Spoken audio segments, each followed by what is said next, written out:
of marketing for Shadow Partners. And every weekday afternoon, I bring you a short conversation with experts and thought leaders around innovation for the built environment. Today's is a little bit different because we're in the middle of a holiday week here in the US. So this is a best of episode. This is my conversation with Campbell Yule. He's the founder of the conceptual design tool Codesign. We met up in San Francisco at AI National, and what we talked about was Spaces, which is the precursor to Codesign, which was just in the last week or so, was just launched. So listen to this conversation between Campbell and I about Spaces, the design tool that's now Codesign. And if you like conversations, you want to dig deeper into conversations like this, you should join us in Atlanta this year for our seventh annual Shadow Summit. It'll take place from October 24th to the 26th in Atlanta. You can go to shadowsummit.com, or if you're watching this on LinkedIn, just jump over to our Shadow Summit page here to find more information. And one last thing before I turn you over to this conversation with Campbell Yule, a big shout out to two of our Shadow Summit sponsors, Schneider Electric and the National Institute for Building Sciences. And if you'd like to sponsor conversations like this, if you'd like more exposure to the world of innovation for the built environment, hit me up here on LinkedIn. Send me a message and let's talk about how you can sponsor, how you can get involved with Shadow Summit 2023. Until then, enjoy this conversation with Campbell Yule. Hey, I'm Jeff Echols. I'm back with another Shadow Short. I am a senior advisor and the head of marketing at Shadow Partners. I'm in San Francisco for the next few days for the American Institute of Architects Conference on Architecture, and I'm joined today by the founder of Spaces, Campbell Yule.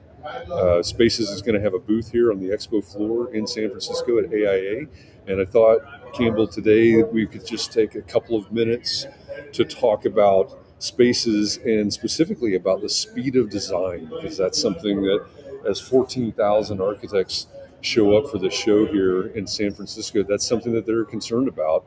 Not only accuracy and all the things that they have, but iteration and speed of iteration is important. So thanks for joining me today for a few minutes. I know it's a stressful time because you're getting ready to open your booth, but why is the speed of design so important in this world?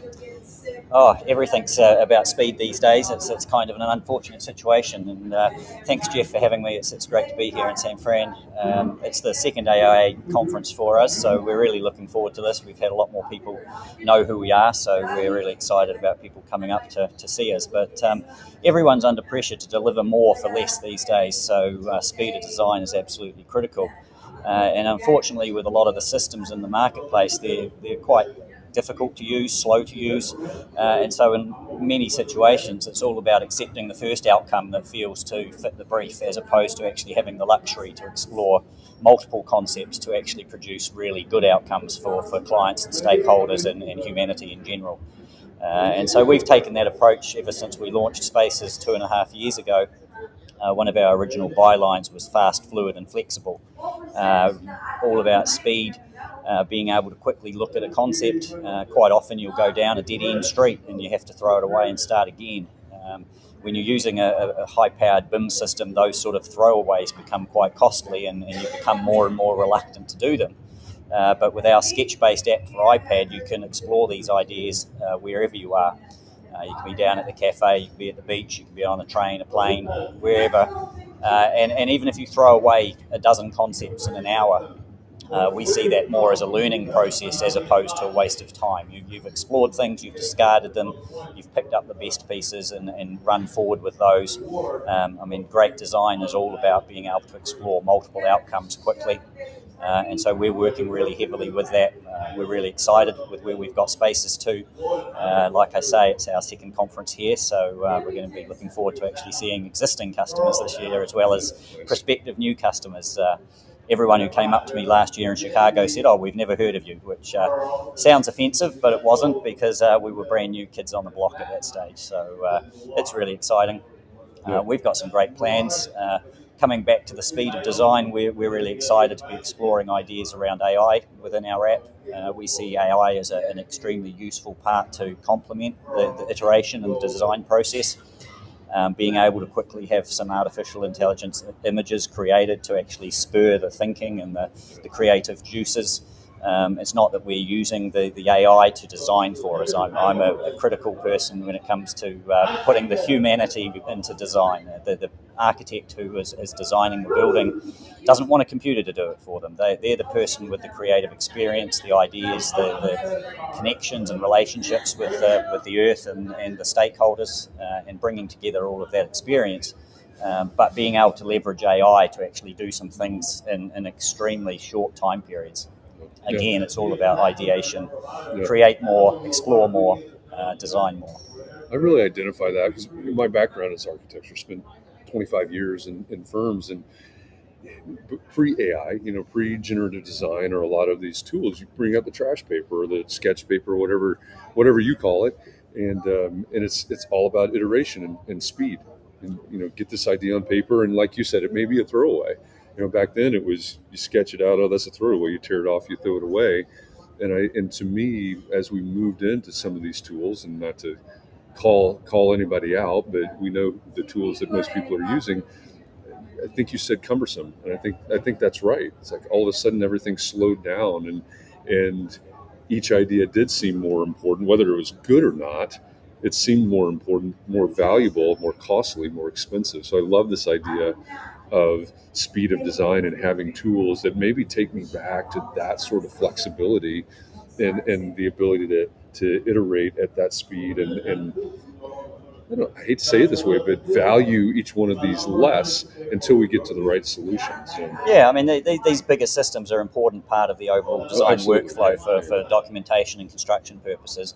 But part of the premise behind Spaces is that those big systems require a dozen decisions to be made just in order to draw something. Exactly. We've brought it right back to just pencil, but bringing it back to the pencil in a digitized platform like the iPad just gives us the huge opportunity to digitize these old school processes, shall we call them. I mean, the ability to trace over, put tracing paper or virtual tracing paper, if you want to call it that way, in our app is a key part of our proposition. Even people using desktop systems and everything will still have a piece of paper and a pencil beside their desk because it's just the fastest way for them to get their ideas down. Even just half a dozen lines on a piece of paper can resolve an idea in your brain that you can then start transferring into a BIM system. But we want to do that in the digital world. We have a sketchbook as part of our Spaces application, so people can even pick up Spaces and just use it as a digital sketchbook. And over time, if they want to, they can transition those sketches into 3D models. And obviously on a digital platform, those 3D models give you all sorts of data and opportunities off the back of that. So it's leveraging digital technology for what it does best, but still recognizing that pen and paper and freedom of sketching is actually still an extremely valuable part of the design process. That's who we are. I mean, we're at booth 1226 down on the main floor, quite close to the entrance. So Martin and myself are going to be here for the next 2 days. Really looking forward to saying hello and showing everyone what we've got. Feel free to come on down and take a look whenever you want. Yeah, love it. So if you're an architect, if you're in San Francisco, come on over here to AIA. You're probably headed here anyway. 1226. 1226 is the booth that Spaces is in. And if you're watching this online and you say, hey, how do I find out more? The URL is the bottom left-hand corner of the screen right now, spacesapp.io. So go there. And you can find Martin, you can find Campbell, and get more information. And but I hope you'll stop by their booth while you're here in the next couple of days. I'll be back tomorrow with another Shadow Short from San Francisco. This live format, in-person format, and so we'll see you again tomorrow. Thanks for joining us today, Campbell. Thanks for spending a few minutes. That's I know great. You've got to run. You've got a lot of stuff on your plate. Got to get ready to go, yeah. But thanks very much, Jeff. Great to have you, and look forward to meeting everyone over the next 2 days. So have a good show, everyone. Yeah, absolutely. Booth 1226, Spaces app. Cheers. We'll see you.